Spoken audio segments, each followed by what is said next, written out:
Hello friends, the book archive audio book पर आप सभी का हार्दिक स्वागत है। आज हम एक ऐसी किताब की गहराई में उतरने वाले हैं जिसने दुनिया भर में सफलता की परिभाषा को बदल दिया है। हम बात कर रहे हैं जेम्स क्लियर की एटॉमिक हैबिट्स की। ये समरी केवल एक कहानी नहीं, बल्कि एक ब्लूप्रिंट है जो आपको सिखाएगी कि कैसे छोटे छोटे बदलाव आपके जीवन में चमत्कार ला सकते हैं। शुरुआत करते हैं एक ऐसी बात से जो पहली बार सुनने में बहुत छोटी लगती है, लेकिन इसका असर आपकी पूरी जिंदगी की दिशा बदल सकता है। कल्पना कीजिए कि लॉस एंजल्स के अंतर्राष्ट्रीय हवाई अड्डे के रनवे पर एक विशाल हवाई जहाज खड़ा है। पायलट को इस जहाज को न्यूयॉर्क ले जाना है। जब जहाज उड़ान भरता है और पायलट केबिन में बैठकर नेविगेशन सेट करता है, तो वो जहाज की नाक को महज 3.5 डिग्री दक्षिण की ओर घुमा देता है। सिर्फ 3.5 डिग्री। ये इतना मामूली बदलाव है कि जहाज के केबिन में बैठे यात्रियों को एहसास तक नहीं होता। जहाज उड़ता रहता है, बादलों को चीरता है और अपनी गति से बढ़ता जाता है। लेकिन घंटों बाद जब वो लैंड करने का समय आता है, तो वो न्यूयॉर्क की गगनचुंबी इमारतों के बीच नहीं होता।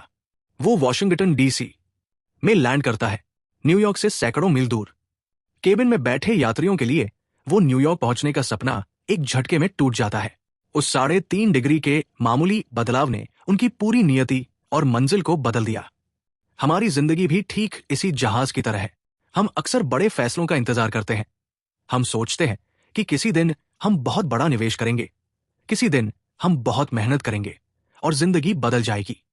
लेकिन असल में आपकी जिंदगी उन 3.5 डिग्री के छोटे छोटे बदलावों से तय होती है जिन्हें आप हर दिन चुनते हैं। आज आप जो एक बर्गर खाते हैं, वो आपको आज बीमार नहीं बनाता। आज आप जो 10 मिनट पढ़ते हैं, वो आपको आज सफल नहीं बनाता। लेकिन सालों बाद यही छोटे बदलाव तय करते हैं कि आप सफलताओं के शिखर पर होंगे या गुमनामी के अंधेरे में। अब लौटते हैं अभय की दुनिया में। रात के सन्नाटे में जब पूरी दुनिया सो रही होती है, तब अक्सर हमारे भीतर के तूफान सबसे ज्यादा शोर मचाते हैं। अभय के साथ भी कुछ ऐसा ही था।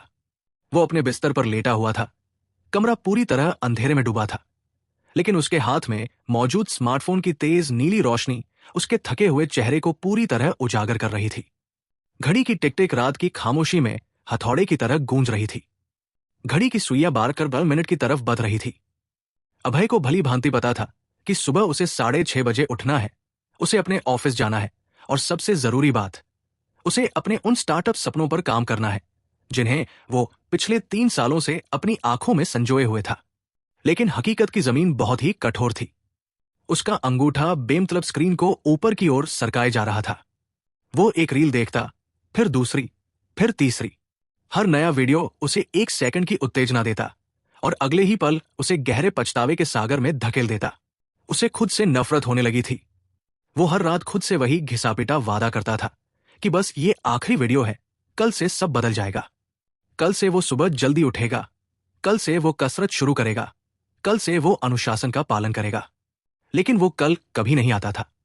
अभय एक ऐसे मनोवैज्ञानिक चक्रव्यूह में फंसा था जिसे जेम्स क्लियर अपनी किताब में गिल्ट लूप या पछतावे का चक्र कहते हैं।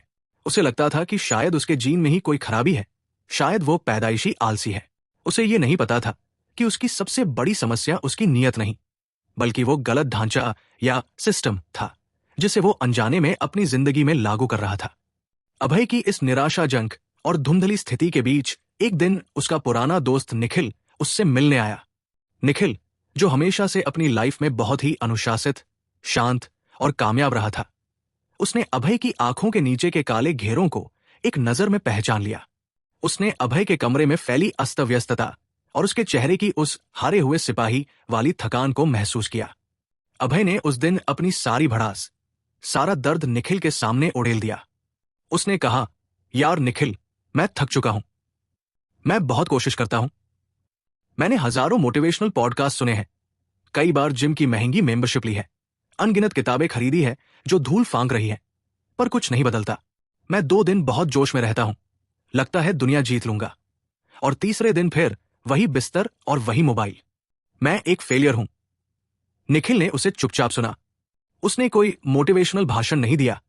उसने बस अभय के कंधे पर हाथ रखा और अपनी बैग से एक किताब निकाली। ये वही किताब थी जिसने निखिल की खुद की जिंदगी बदली थी, जेम्स क्लियर की एटॉमिक हैबिट्स। निखिल ने कहा, अभय, तू कमजोर नहीं है, तू बस उस धावक की तरह है जो बिना जूतों के कांटों भरी राह पर दौड़ने की कोशिश कर रहा है। तुझे मोटिवेशन की नहीं, तुझे एक सही सिस्टम की जरूरत है। इस किताब को पढ़ और बस एक बात याद रख, तुझे अपनी पूरी जिंदगी एक दिन में नहीं बदलनी, तुझे बस अपना 1% बदलना है। जब अभय ने उस रात उस किताब का पहला पन्ना पलटा तो उसे एटॉमिक शब्द का असली और अत्यंत गहरा अर्थ समझ आया। जेम्स क्लियर बहुत ही वैज्ञानिक ढंग से समझाते हैं कि एटॉमिक का मतलब होता है परमाणु, एक ऐसी सूक्ष्म इकाई जो इतनी छोटी है कि उसे खुली आंखों से नहीं देखा जा सकता, लेकिन जिसके केंद्र में ब्रह्मांड की सबसे विशाल और विनाशकारी ऊर्जा छिपी होती है। लेखक का मुख्य दर्शन यही है कि हमारी आदतें भी बिल्कुल परमाणु की तरह होनी चाहिए, इतनी छोटी और मामूली कि उन्हें करने में कोई मानसिक संघर्ष न हो, उन्हें करना कोई बोझ न लगे। लेकिन जब ये छोटी आदतें समय के साथ एक दूसरे से जुड़ती है तो उनका संचयी प्रभाव किसी परमाणु धमाके जैसा शक्तिशाली होता है। यहीं पर अभय का सामना हुआ उस क्रांतिकारी नियम से जिसे जेम्स क्लियर 1% का नियम कहते हैं। उन्होंने गणित के जरिए एक अद्भुत सत्य सबके सामने रखा। यदि आप हर दिन खुद को केवल 1% बेहतर बनाने का प्रयास करते हैं तो एक साल के अंत तक आप गणितीय रूप से खुद के पुराने वर्जन से 37 गुना 37x बेहतर बन चुके होंगे। इसके विपरीत यदि आप हर दिन सिर्फ 1% खराब होते हैं या अपनी बुरी आदतों को 1% बढ़ने देते हैं तो साल के अंत तक आप लगभग 0 की स्थिति पर पहुंच जाएंगे। अभय स्तब्ध रह गया। उसे अब अपनी सबसे बड़ी गलती का एहसास हुआ। वो हमेशा 100% के एक बड़े, चमत्कारी और ड्रामेटिक बदलाव के पीछे भाग रहा था, जबकि उसे केवल उस छोटे से 1% पर ध्यान देना था जिसे दुनिया अक्सर मामूली समझकर अनदेखा कर देती है। अगले कुछ दिनों तक अभय उस किताब के पन्नों में जैसे खो गया। उसे एक और कड़वा सच पता चला जो जेम्स क्लियर ने बहुत बेबाकी से लिखा है। लेखक कहते हैं कि दुनिया में विजेताओं और हारने वालों के लक्ष्य, गोल्स, हमेशा एक जैसे होते हैं। यह सुनकर अभय को धक्का लगा। उसने सोचा, अगर सबके लक्ष्य एक जैसे हैं तो फिर नतीजा अलग क्यों आता है? क्लियर समझाते हैं कि ओलंपिक में हर एथलीट का लक्ष्य स्वर्ण पदक जीतना ही होता है। किसी भी नौकरी के इंटरव्यू में बैठने वाले हर कैंडिडेट का लक्ष्य वो नौकरी पाना ही होता है। तो फिर जीतता सिर्फ एक ही क्यों है? क्योंकि फर्क उस लक्ष्य में नहीं है जो आपने अपनी दीवार पर चिपकाया है, बल्कि फर्क उस प्रणाली या सिस्टम में है जिसे आप हर दिन, हर घंटे जीते हैं। लक्ष्य वो मंजिल है जहां आप अंत में पहुंचना चाहते हैं, लेकिन सिस्टम वो छोटी छोटी प्रक्रियाओं का जाल है जो आपको वहां तक खींच ले जाती है। जेम्स क्लियर का एक वाक्य अभय की आत्मा में उतर गया। आप अपने लक्ष्यों की ऊंचाई तक नहीं पहुंचते, आप हमेशा अपने सिस्टम के स्तर तक गिर जाते हैं। इसका मतलब साफ था।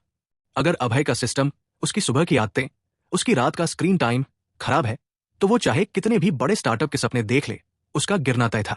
अभय ने अब 10 किलो वजन कम करने या करोड़ों की कंपनी बनाने जैसे भारी भरकम लक्ष्यों को किनारे रख दिया। उसने अपना एक नया और बहुत ही सरल सिस्टम डिजाइन किया। उसने तय किया कि वो अब घंटों जिम जाने की योजना नहीं बनाएगा। उसने अपनी योगा मैट निकाली और उसे कमरे के बीचों बीच रख दिया। उसने खुद से कहा कि उसका सिस्टम सिर्फ इतना है कि वो रोज सुबह उठकर महज 2 मिनट के लिए उस मैट पर खड़ा होगा। यह सुनने में अभय को खुद बहुत अजीब लगा, लेकिन यही जेम्स क्लियर का मशहूर 2 मिनट नियम था। लेखक समझाते हैं कि किसी भी नई आदत को शुरू करना इतना आसान होना चाहिए कि आपका आलसी से आलसी मन भी उसे मना ना कर सके। अक्सर हम इसलिए हार जाते हैं क्योंकि हम पहले ही दिन एवरेस्ट चढ़ने की कोशिश करते हैं। अगर आपको किताब पढ़ने की आदत डालनी है तो एक चैप्टर का लक्ष्य मत रखिए, सिर्फ एक पन्ना पढ़ने का लक्ष्य रखिए। अगर आपको कसरत करनी है तो 1 घंटा मत सोचिए, सिर्फ जूते पहनना सोचिए। जब आप किसी काम को शुरू करने की कला, आर्ट ऑफ स्टार्टिंग, सीख जाते हैं तो उसे आगे बढ़ाना अपने आप आसान हो जाता है। अभय ने पहले दिन सुबह उठकर सिर्फ 2 मिनट अपनी योगा मैट पर बिताए। दूसरे दिन भी वही किया। तीसरे दिन उसे लगा कि जब वो खड़ा ही है तो क्यों ना 5 मिनट स्ट्रेचिंग कर ली जाए। और यहीं से उसकी प्रगति का पहिया धीरे धीरे घूमने लगा। उसे एहसास हुआ कि निरंतरता, कंसिस्टेंसी, तीव्रता, इंटेंसिटी से कहीं ज्यादा जरूरी है। जैसे जैसे अभय की यात्रा आगे बढ़ी, उसे जेम्स क्लियर द्वारा बताए गए आदतों के एक और बहुत गहरे और मनोवैज्ञानिक स्तर का एहसास हुआ। पहचान आधारित आदतें, आइडेंटिटी बेस्ड हैबिट्स। क्लियर बताते हैं कि बदलाव के 3 प्रमुख स्तर होते हैं। पहला, परिणाम बदलना, जैसे वजन कम करना। दूसरा, प्रक्रिया बदलना, जैसे नई डाइट फॉलो करना। और तीसरा, अपनी पहचान बदलना। हम में से ज्यादातर लोग बाहर से अंदर की ओर बदलने की कोशिश करते हैं। हम परिणाम बदलना चाहते हैं, लेकिन खुद को अंदर से वही पुराना इंसान मानते रहते हैं। एक दिन जब अभय ऑफिस में था, उसके एक सहकर्मी ने उसे एक बड़ा पिज्जा स्लाइस और कोल्ड ड्रिंक ऑफर की। पुराने अभय ने शायद इसे खा लिया होता या फिर बड़े संघर्ष के साथ कहा होता, नहीं यार, मैं वजन कम करने की कोशिश कर रहा हूं।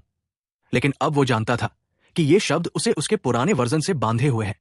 उसने गहरी सांस ली और बहुत ही शांत और आत्मविश्वास भरी आवाज में कहा, नहीं शुक्रिया, मैं अपनी सेहत का सम्मान करने वाला इंसान हूं। उसने ये नहीं कहा कि वो डाइट पर है, उसने अपनी पहचान ही बदल दी। उसने खुद को एक हेल्दी इंसान मान लिया। जेम्स क्लियर कहते हैं कि सच्ची आदत तब बनती है जब वो आपकी पहचान का हिस्सा बन जाती है। जब आप किताब पढ़ते हैं तो आप सिर्फ जानकारी नहीं ले रहे होते, आप अपनी पहचान को एक पाठक, रीडर के रूप में वोट दे रहे होते हैं।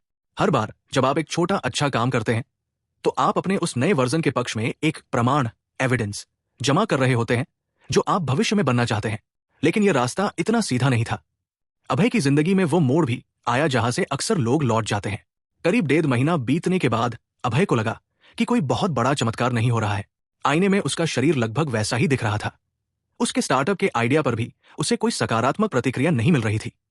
उसे लगा कि वो अपनी नींद और मजे कुर्बान कर रहा है, लेकिन फल कुछ नहीं मिल रहा।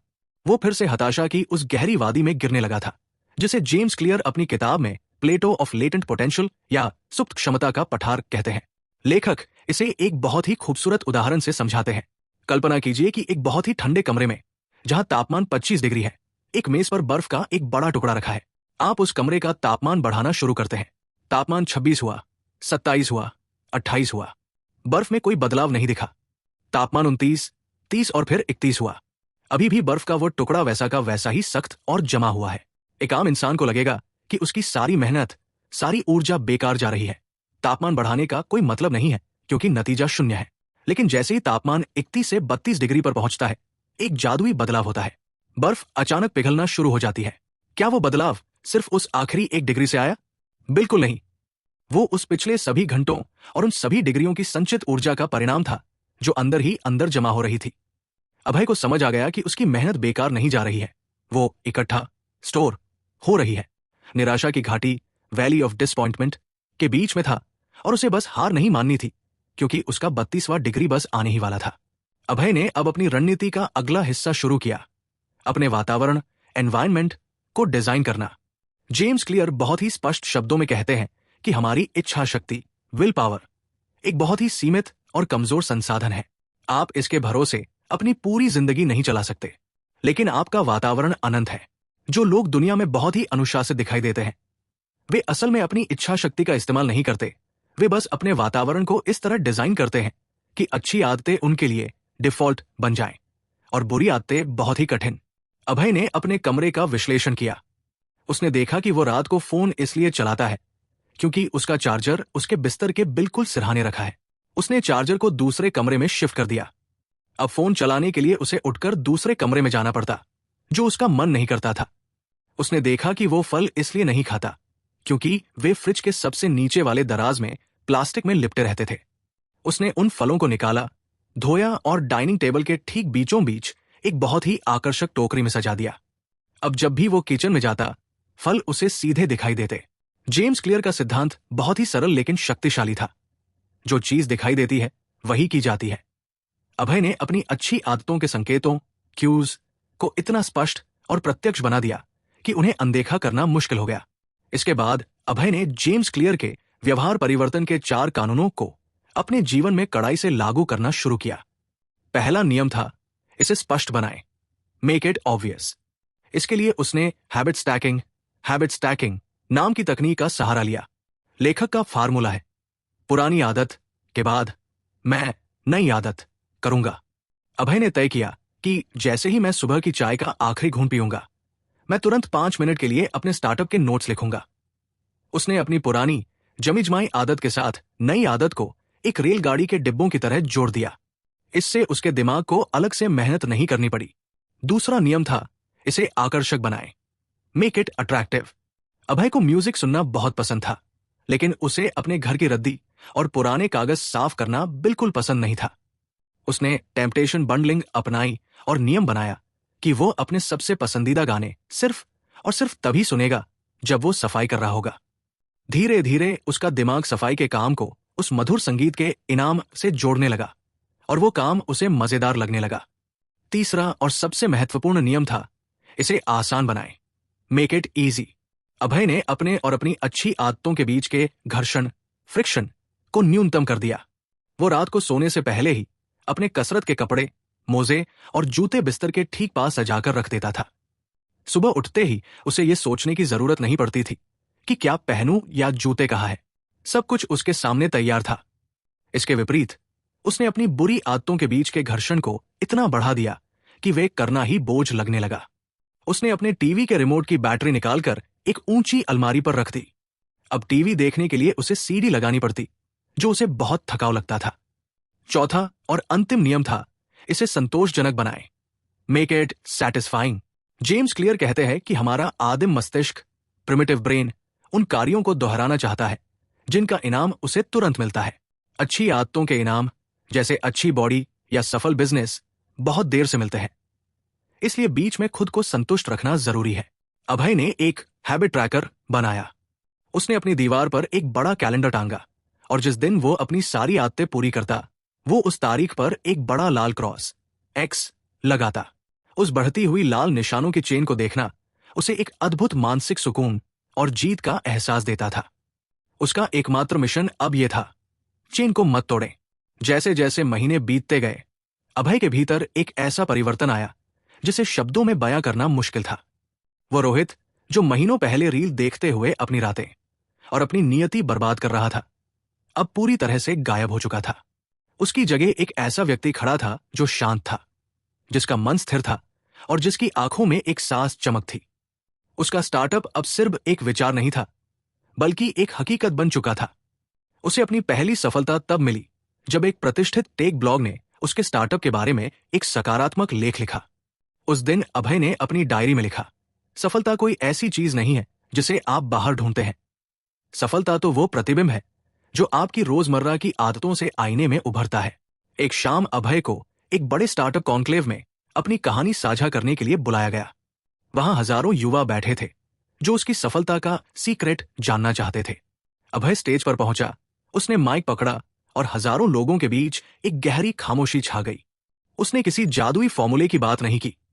उसने बस मुस्कुराकर कहा, दोस्तों, अगर आप अपनी जिंदगी बदलना चाहते हैं तो अपनी मंजिल की तस्वीरें देखना बंद कर दें। अपनी उन छोटी छोटी आदतों पर ध्यान दें जिन्हें आप आज तुच्छ समझकर छोड़ रहे हैं। सफलता कोई एक दिन की लॉटरी नहीं है जो अचानक निकल आएगी। सफलता तो उस छोटी छोटी एटॉमिक जीत का जोड़ है जिसे आप हर रोज, हर घंटे अपने सिस्टम में बुनते हैं। याद रखिए, आप कभी अपने लक्ष्यों की ऊंचाई तक नहीं पहुंचते, आप हमेशा अपने सिस्टम के स्तर तक गिर जाते हैं। इसलिए अपने रिजल्ट्स को डिजाइन करने के बजाय अपनी आदतों को डिजाइन कीजिए। पूरा हॉल तालियों की गड़गड़ाहट से गूंज उठा। अभय जानता था कि वो अब भी पूरी तरह परफेक्ट नहीं है। वो ये भी जानता था कि आने वाले समय में फिर से चुनौतियां आएंगी। कभी कोई इमरजेंसी होगी और शायद उसकी आदत की चेन टूट जाएगी। लेकिन अब उसके पास जेम्स क्लियर का एक और अमोघ अस्त्र था, नेवर मिस ट्वाइस। कभी भी लगातार 2 बार मिस न करें। उसे पता था कि एक बार चूकना एक मानवीय गलती हो सकती है, लेकिन लगातार दूसरी बार चूकना एक नई बुरी आदत की नींव डालना है। वो अब अपनी आदतों का गुलाम नहीं रहा था, वो उनका वास्तुकार, आर्किटेक्ट बन चुका था। आज जब वो अपनी बालकनी में खड़ा होकर शहर की रोशनी को देखता है तो उसे उस पुरानी नीली रोशनी वाली रातों पर दया आती है। वो समझ चुका है कि उसका भविष्य वो नहीं है जो कल कहीं से उड़कर आएगा। उसका भविष्य तो वो है जिसे वो आज अपनी हर एक छोटी एटॉमिक आदत से पन्ने दर पन्ने लिख रहा है। हमें उम्मीद है कि the book archive audio book की ये विस्तृत और प्रेरणादायक प्रस्तुति आपके जीवन में बदलाव की पहली चिंगारी जलाएगी। यदि अभय की इस यात्रा और जेम्स क्लियर के इन सिद्धांतों ने आपको प्रेरित किया है तो कमेंट बॉक्स में हमें जरूर बताएं कि वो कौन सी एक छोटी एटॉमिक हैबिट है जिसे आप कल से शुरू करने वाले हैं। याद रखिए, परिवर्तन कठिन हो सकता है, लेकिन ये असंभव नहीं है। आपको बस 1% से शुरुआत करनी है। वीडियो को लाइक करें, अपने दोस्तों के साथ साझा करें और the book archive audio book channel को सब्सक्राइब करें ताकि आप ज्ञान के इस सफर में हमारे साथ बने रहें। मिलते हैं अगले मास्टरपीस ऑडियो बुक में। तब तक के लिए सीखते रहें, बढ़ते रहें और अपनी खुद की एक नई कहानी लिखें।